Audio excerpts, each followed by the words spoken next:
What's up, guys? Mitch Pelkey back again with another episode of PELK Talk, here joined with the legendary Tewaaraton winner, fourth in all-time points in college lacrosse, Rob Pannell. Rob, what's up, man? How's it going? Thanks for having me. Yeah, for sure. What have you been up to? Trying to make the best use of my time. Lots of family time, which has been great. My sister has two kids, so I've been spending a lot of time with them and my parents living back home right now. And besides that, training, hoping there's going to be some form of a season. So I'm making sure I'm ready there, doing some things on the lacrosse side with an app that I have called A3 Lacrosse. So all good. How about Sweet, you? awesome. I just been doing kind of the same thing, making YouTube videos, trying to start this podcast, working out, keep us sick in the hand. It's great, man.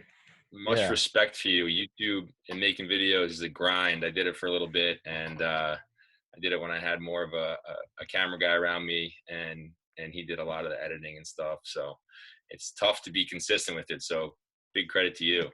thank you. Yeah, I know. I was kind of doing my research, watching old videos. Is that something you pick up again or no?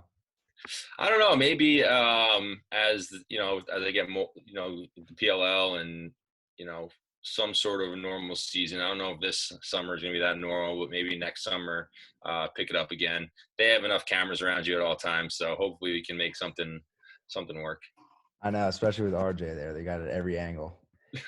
Let's start from the beginning. Growing up in Smithtown, New York, with a really athletic, tight-knit family, with a dad that played baseball and football at Brown. What was kind of that family atmosphere like? It was interesting. My dad was he was an athlete and he loved sports more than anything. So for me, at a young age, I really had no options but to love sports. No, I love sports, because of him, and he instilled that love for the game and for any sport in me at a young age. But with that, it was a very competitive household when it came to sports. And my dad's the type of guy that going out there and playing wasn't good enough. It was, you must be doing your best and having fun. But it's like, if you're going to be there, you better be giving it your all, and you better be focused and just competing. And he started that competitive household from a young age. And then, my brother came along and it got competitive between us, and then he started playing sports. So I think a big reason of why I, am where I am today is in large part due to my dad. It always wasn't great. A lot of times, a lot of criticism after games, what I could have done better, what I could have, what I didn't do rather than what I did. I could have 5 and 5 in a game, and it would be like, well, you missed this easy goal here. So that's kind of the mindset that he instilled in me from a young age. And it was always, a lot of my childhood was spent probably wanting to just make him happy when I was on a sports field. So Yeah. At a point we got past that, and he just was happy about the success and was less critical. And I began to tell him that, listen, you've taught me how to be critical of myself, so I don't need you doing it for me as well now. And he respected that, and we have a great relationship, but we still compete to this day, usually on the golf course. So There you go. So what would you say your mom kind of brings the other side out of you?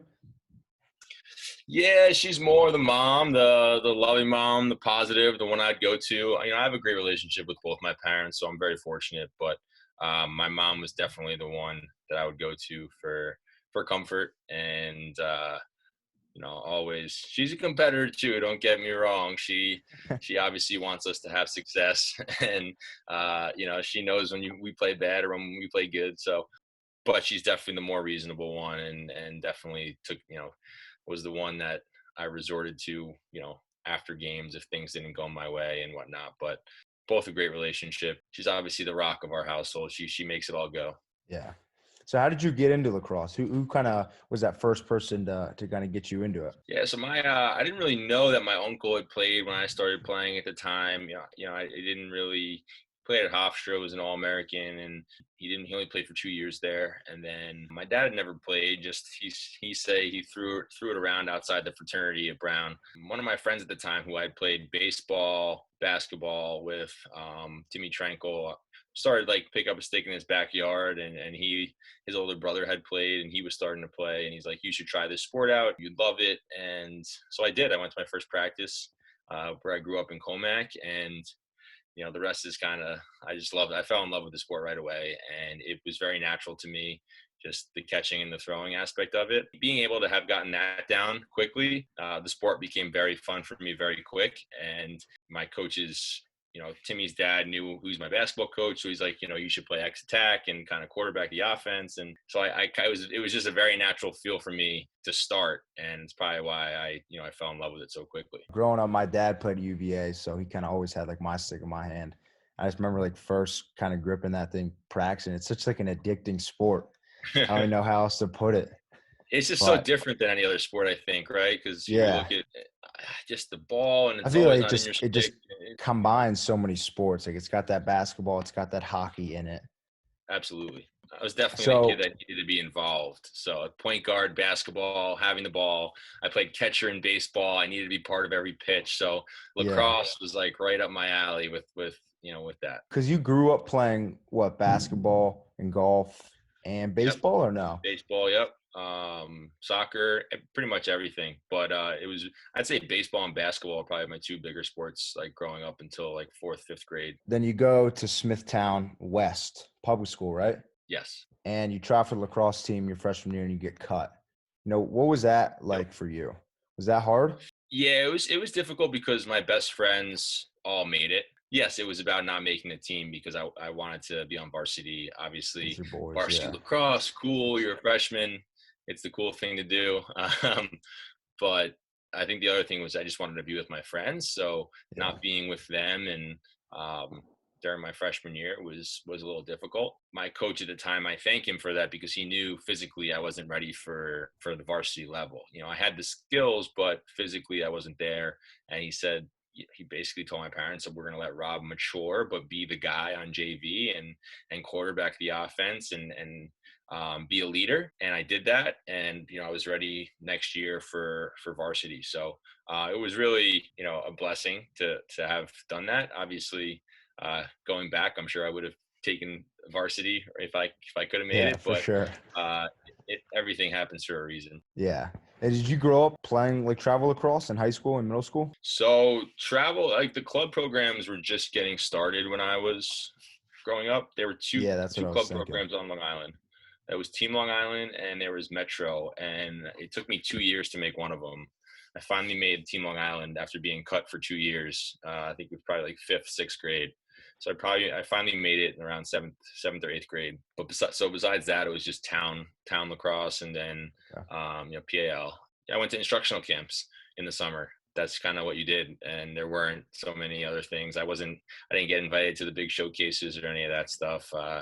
I really just invested in myself when that time of the year was right. What would you say what the recruiting process was like for you, going to kind of those prospect days and not really playing on a travel team? Yeah, it wasn't what everyone thinks it was. I think, looking at me and some of the success that I've had, people think that I maybe had my option to go anywhere, and it really wasn't like that at all. I think 2 of the camps that I went to were Peak 200 and Top 205, which I don't even know That's if such a throwback, Top 205. I haven't heard of that in so long. Now you have like Blue Chip or, whatever, Maverick Showtime. They have like all these different camps now. None of them even existed though. I remember I had to like try and wiggle my way in there. Like, oh, you have to be invited. I wasn't invited, but somehow got a spot there. I remember Top 205 was a big confidence booster for me because I wasn't really being recruited and I wasn't really looked at as a high profile guy, but I made the all-star game there.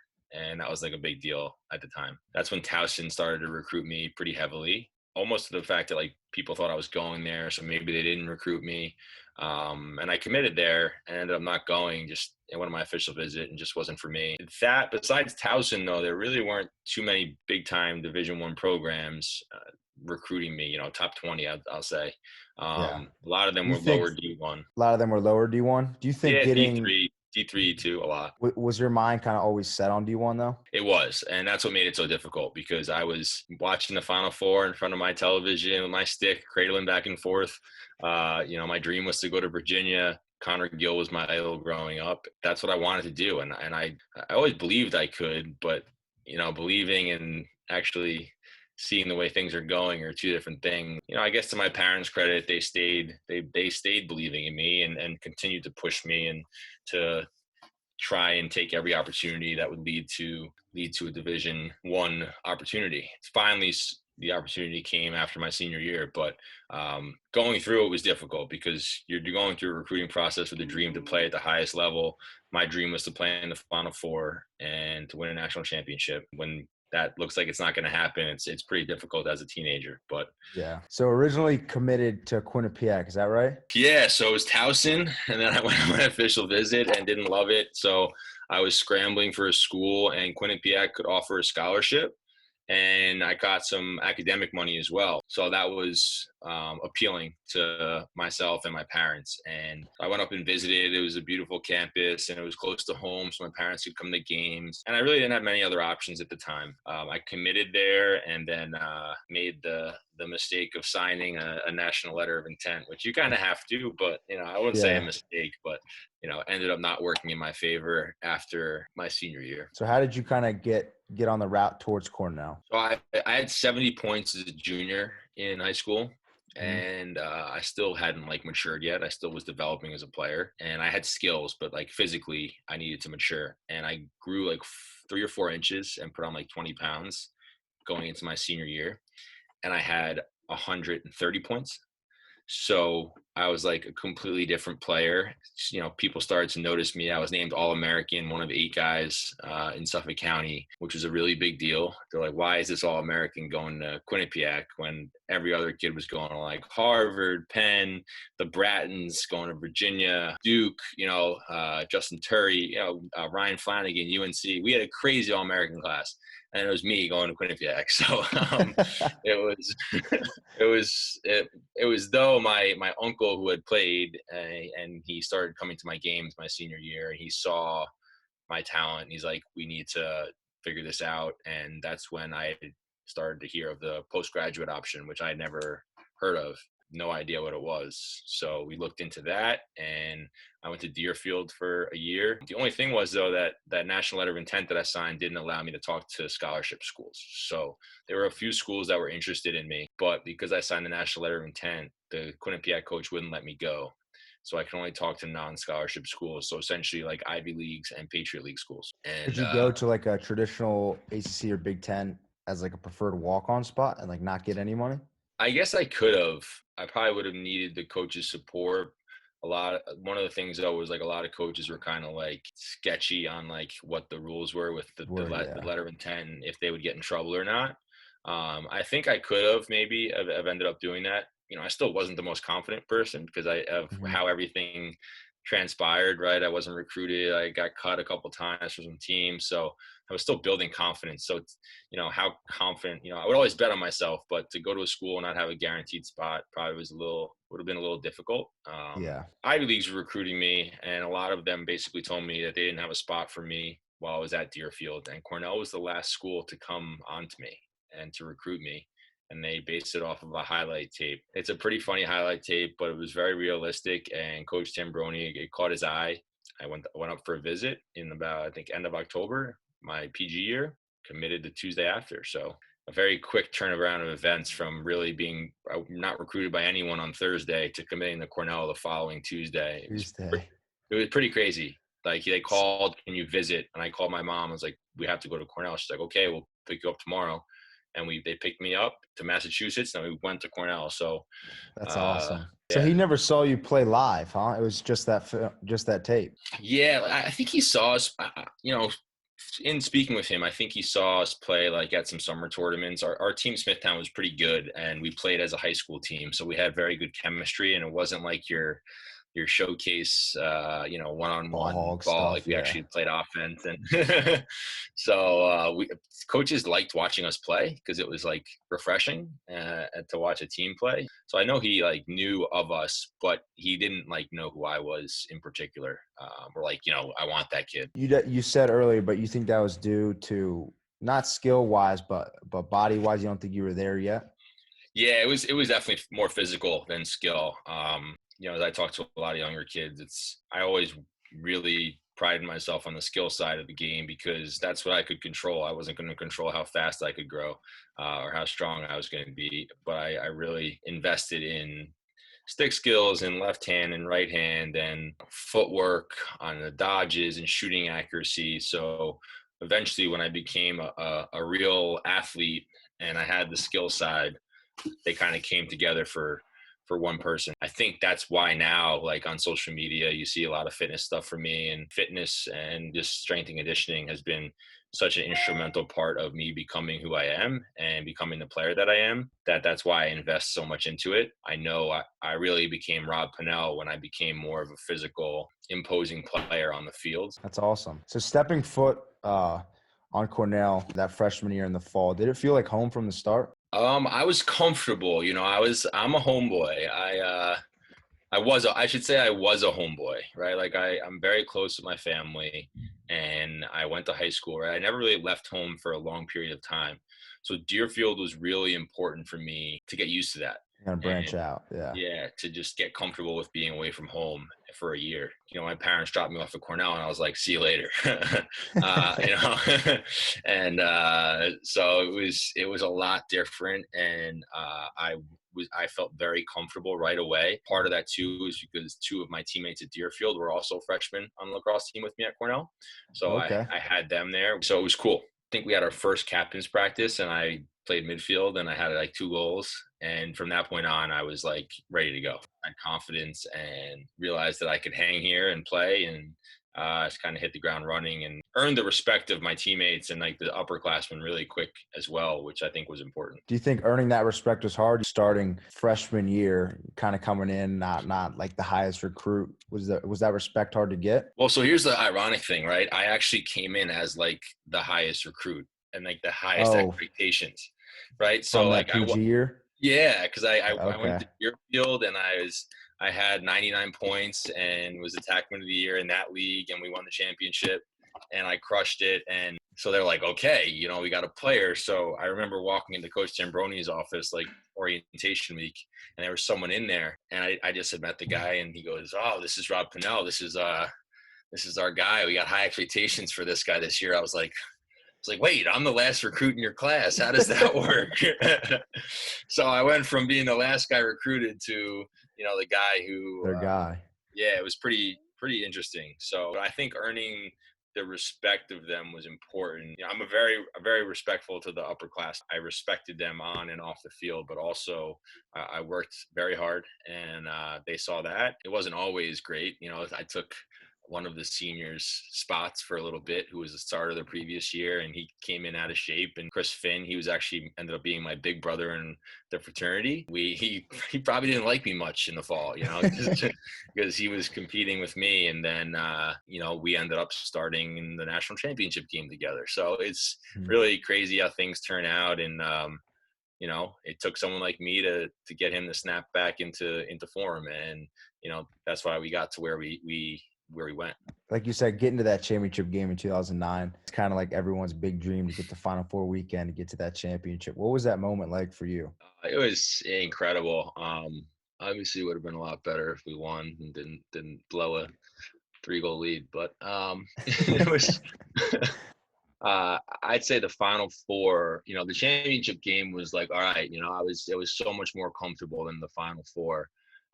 Just like we had played there on Saturday, and you already had one, so I was really confident and comfortable in the championship game, and I think I played that way. Running out in front of the 40,000 people for the Final Four. I'm looking at the picture. I have 3 pictures on my wall, all from my freshman year. I'm playing against Virginia, which is my dream school. So it was pretty, in the Final Four, it was pretty surreal. And after I graduated from Deerfield, my buddy JJ and I, we went to the Final Four in 2008, and it was at Gillette Stadium. And we sat there and we're like, dude, we're going to be here next year. And that's so sick. Oh my God. That gives me chills. We actually were, which was crazy. Yeah. I mean, listen, I think about that championship game too much still, 11 years after it's happened, but I wish I would won that game more than mostly anything in life. But things happen for a reason, and I don't think I would have had the success the next few years that we had if we had won, because we wouldn't have been as motivated. That game pushed me for my college career, and it pushed me. It still pushes me, honestly. it was very tough on me losing that Yeah. game. And I still remember watching that. I was at my buddy Danny Moltz's house, and his brother's going to Syracuse the next year, so we were all watching it. Yeah. And I was on the couch, and I just remember it was like 18 seconds left with you guys were up like 2 or 1. You guys were up Yeah, we're up 1. by 1. Yeah, we had the ball. And he buddy flicks it behind his back, catches on the crease and scores, and they're like going crazy. And then Q scores in overtime, and the whole fan was like jumping up, and I was like, "That's crazy." Game was I over still once they tied remember it it. up. We might as well have Yeah. not went to overtime. You were the most nervous for that championship game in your college career? No, I'd say probably I wasn't nervous. Honestly, No? I was excited, and I didn't think about it. I didn't really have time to think about it. It all happened so quickly. I'd say I was probably most nervous for the quarterfinals, which that year, which were at Hofstra on Long Island. So I had a home crowd. It was against Princeton, who we already played that year, and it was gonna be a tough game. And it was to go to the Final Four, and that was like that's the dream, right? Like you don't know when you're gonna get this opportunity again. It was a 6-3 game. It was a crazy game. It might have been 6-4 actually. Low scoring game, but again, like I just. I think I had 3 assists, and we just, you just needed to play, and you didn't have time to think. And I needed to do what was needed of me, which was to quarterback the offense and to set things up and get guys on the right page. And we played a very different style back then. It was very patient. I think one game we had a 6-minute offensive possession. That's got to be in the record book somewhere. Yeah, there's a clip of it somewhere. It was unbelievable, but it was that's how we played. That's how coach coached, and it worked for us. We weren't running gun. We'll play smart, and we'll take good opportunities, and we hit our stride in the tournament. And I still think we were the best team on Monday. We just weren't the best team for 2 minutes, unfortunately. Yeah. But we dominated the whole game. Doesn't matter me saying that, but it gives me a little peace knowing that we did play. We were playing our best lacrosse. Yeah. Then senior year comes, your second game, you break your foot against Armory. Kind of take us through that whole year with eligibility and then your 5th year. That was kind of the first time anything's ever happened with like a lacrosse player and eligibility with Ivy League schools, right? Yeah. So it was, we had to massage the situation a little bit. And, bottom line was I broke my foot. I was getting surgery. I got surgery in New York City. So I was going back and forth from the city. And, in order to be eligible for a 5th year, you can't be a grad student. So basically I had to decide whether I wanted to grind it out and finish up class with everything that I had going on with rehab and whatnot, or to just, withdraw and take my time and come back and try and see if the Ivy League would let me. And so lucky enough that, I wasn't doing the job in school that I wanted to. I mean, I was on a scooter trying to get around campus, and it just wasn't, there's a lot of days you don't want to leave your bedroom. And aside from other issues that I had going on, just breaking my foot and mentally not being great, it was a good decision. And while I wanted to come back and finish my senior season with my seniors and my classmates, I wasn't going to be myself. Coach Luke and I made the decision that was the route we were going to pursue, and we did. And it all worked out. I know they're very strict on it, but Cornell wanted me to finish my career there. There was a chance that I thought about going to Virginia to play with my brother for the year. I had done so much with Cornell and there.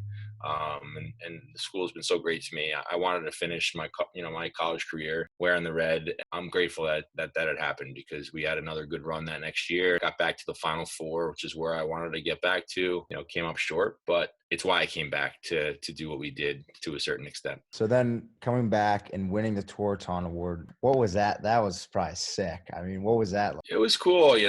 It's interesting, right? I'm very, going back to my dad as a child, I'm very, very critical of myself, and I hold myself to high expectations. So, I know that if we do our job as a team on the field, that a lot of the other things will follow. I kind of figured that if we made it to the Final Four and I was playing well, that I probably had a good chance to win it. So, knowing the season that I had and what we did as a team and Ivy League championship and number 1 ranked team at some point during the seasons, and I'd say it was more relief winning the Tewaaraton than excitement. Something great like that happens, I'm awesome, but I'm already moving on to you're looking in the future, drove not up the past.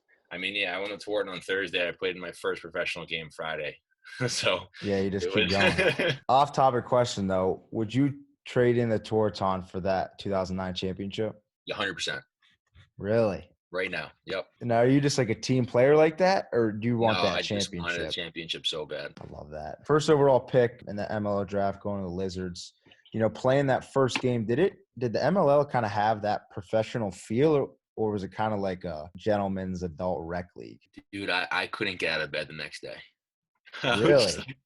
I was like, I thought I got hit by a truck. I was the rookie coming in, played in the first game. The hits were coming, the checks were coming. I went to get out of bed the next day. I remember it like it was yesterday. I went to step out of my bed and I was like, my whole body just ached and I got right back in. I'm going to take my time getting out of bed. Wow. So I it's that came out different, huh? hot too. Yeah, I can't. I had a hat trick in the first half, and then I didn't think I did much in the second half. But yeah, it was next level physicality and speed. I was ready for it, but my body, I guess maybe was just tired, or I don't know, but I don't recall feeling like that after a game really ever. In college.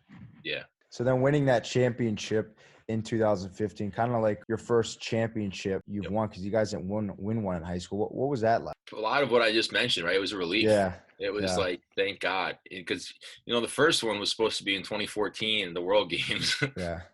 And that didn't go as planned. So you start to think it's you, which is a pretty interesting mental battle. Here I am, supposed to be one of the top players, and I can't win a championship in college.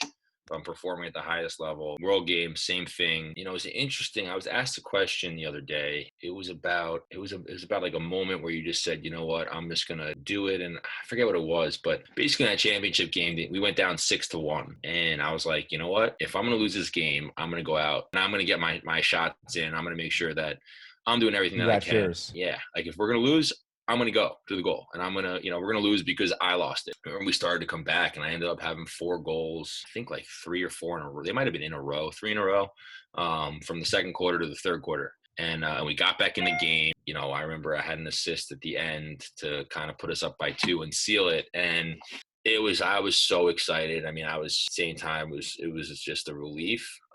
I'd say I was more excited for that one though than I was this 2018 gold medal game. Because it's your first, or just because it was my first and it was like a big monkey off my back. The 2018 gold medal game was a relief. That was like, okay.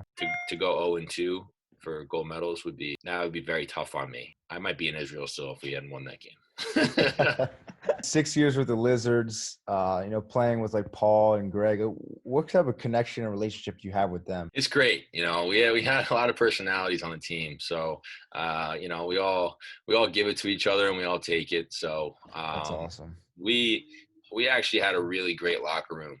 And as much as people think we don't get along, or I know that was kind of the MO, like get under their skin, and they're a bunch of superstars, but we really did have a great locker room. We really did enjoy each other's time. We weren't just out there to play. We went to dinners together every night, and we hung out after games. We'd schedule, to stay over certain places, the next day to hang together. And we were a tight group, and we had a tight locker room. That was probably why we won the championship. And, we had some success the years after. We probably should have won, 1 or 2 more with the teams that we had. It's difficult. The professional lacrosse is competitive. And, when you have a roster with a lot of marquee guys, you get everyone's best. Teams certainly got up to play us, and there were some tough games, but we had a great locker room, and we all got along, and it was great. So do you give a lot of credit to the Lizards organization? I was talking to Jules last week, and he was saying, did he think the MLL felt professionally? And he said it kind of went organization by organization. When he played with Florida, it didn't really give him that vibe. It was kind of like a rec ball league. Lizards was definitely one of the better organizations. They treated us well. I think Denver, with the back he mentioned Broncos, they were kind of always been the staple of the MLL. And I think, listen, you saw their success because of it. They are treated treated more like professionals, and just led to more wins. And I don't know if the two go hand in hand, but I would say they do. If you feel like, you're happier there, and you're walking into a stadium, you have your own locker room, and it's Denver Broncos, it's just different vibes. So, but we were definitely one of the better organizations. Our ownership was invested in us, and they supported us, and certainly, spent their time and money on us. So I'd say we were one of the top ones, and definitely led to us having success. And, we're also in a Long Island market, which is good as well. Yeah. What would you think the aha moment was when you kind of like told yourself like I've made it for lacrosse? Was it getting drafted? Was it signing that deal with New Balance and Warrior? Was it winning that championship? It's a good question, man. I think, honestly, it probably was after the 2018 gold medal game. I put a lot on that and on winning a gold medal. So I think I wasn't really content with my career up until that point. And, I know everyone talks about the individual stuff and people could think I'm bullshitting or not, but I'm not. Like, I really would trade the Tewaaraton for a national championship, trade anything for that, another go at the 2014 gold medal. But for me, it was something about winning the gold medal and Team USA, we don't lose them very often. And I know it's been more competitive in the last couple world games, and it's great. And, Canada's obviously their talent's increasing and they're doing a great job, but it's just like our expectation is that we want to win. And so to not have won one and to maybe go 0 for 2, I put a lot on that. I think after that point, I was pretty content. And I would say the 2018 summer, man, was a big one for me in general. The gold medal and then MVP of the MLL. And those are two important things for me to be looked at and, to kind of just say, okay, I've reached the top of our sport. That was important for me. I had the most fun playing lacrosse that summer too. And that could have been part of it. So then fast forward a year later to the 2019 summer. Is that kind of a rough summer for you, not playing in the PLL and playing in the MLL when you kind of knew the harder league was the PLL?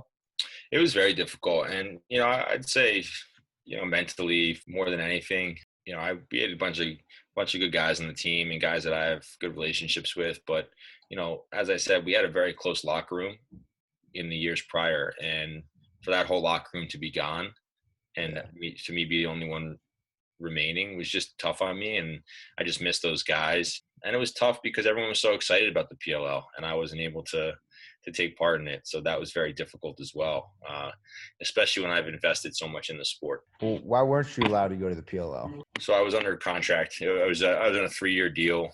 With the you talk Lizards? about the Lizards being a good organization supporting us. They were willing to sign me to a multi-year deal and to pay me some good money. So I took the opportunity and it backfired a little bit, but I don't regret what I did, and it is what it is. I just legally wasn't able to come over. Yeah. So then March 9th, you announce you'll be in the PLL, joining Paul with the Atlas. How excited are you for that? Just to get back with him? Oh man, I was excited for like a week until all this crazy world madness started happening. Yeah. Just shot me right back down. No, I'm really excited, man. It was a great announcement, and I'm back with Paul and the Atlas, and we're very friendly. And then, but a lot of other guys in the team, my brothers in the team, and Tucker Durkin, Trevor, and Scotty Rogers, just guys that I've had relationships with in the game for so long. Kevin Undershine, Hartzell, just guys that I love and that are great teammates, great locker room guys that I can't wait to be around again. Combine that with being part of the PLL, which is just the buzz around it's been great. And I couldn't be more excited. I'm just waiting to see what's going to happen. That's awesome. I'm big into like routines. Do you have a morning routine? So I intermittent fast for the most part during the week. So I have coffee in the morning. I shouldn't really call it intermittent fasting because I put cream in my coffee, but I wake up and I have coffee and then I work out.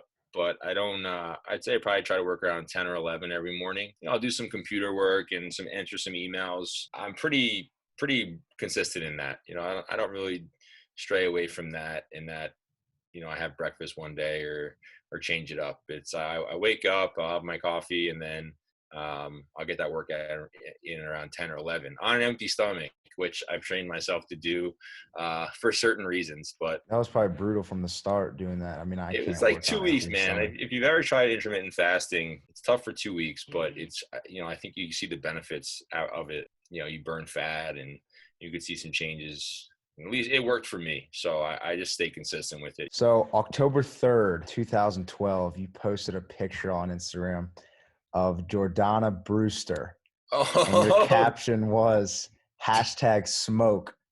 I thought that was so funny. So what would be your go-to pickup line for her? Man, I would have to like think of my favorite Fast and the Furious quote real quick and go for it. Yeah, you live your life a quarter mile at a time. Something like that. I don't know. I'm a big Fast and the Furious fan, so that's why I love her. So, but I would absolutely go up and bother her for a picture, which I don't do with too many people, but I would. Yeah. I would with No, her. no, because I was doing my research and I saw that picture. I was like, I gotta ask about it. Dude, great find. Yeah, I posted some questionable things back in the day on Instagram, but that's what it's for. So last but not least, do a segment on PELK Talk called Quick Talk. I'm gonna hit you with a sentence or phrase and kind of give me a short one word, one sentence answer. Cool.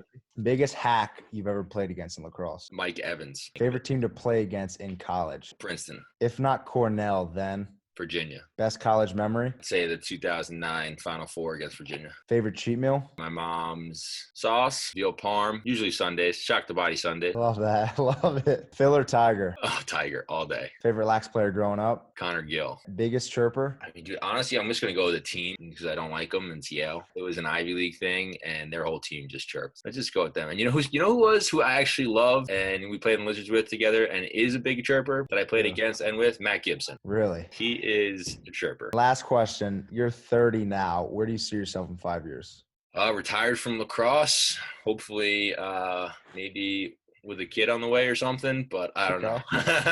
Okay. Retired from lacrosse, full-time professional golfer. There we go. I like that. All right, Rob. Well, thanks for coming on today. Where can the fans find you at? At Rob Pannell 3, Instagram, Twitter. That's where I am most. Sweet. Well, thanks for coming on PELK Talk. I really appreciate it. Thank you for having me, man. Good luck with everything. Thanks.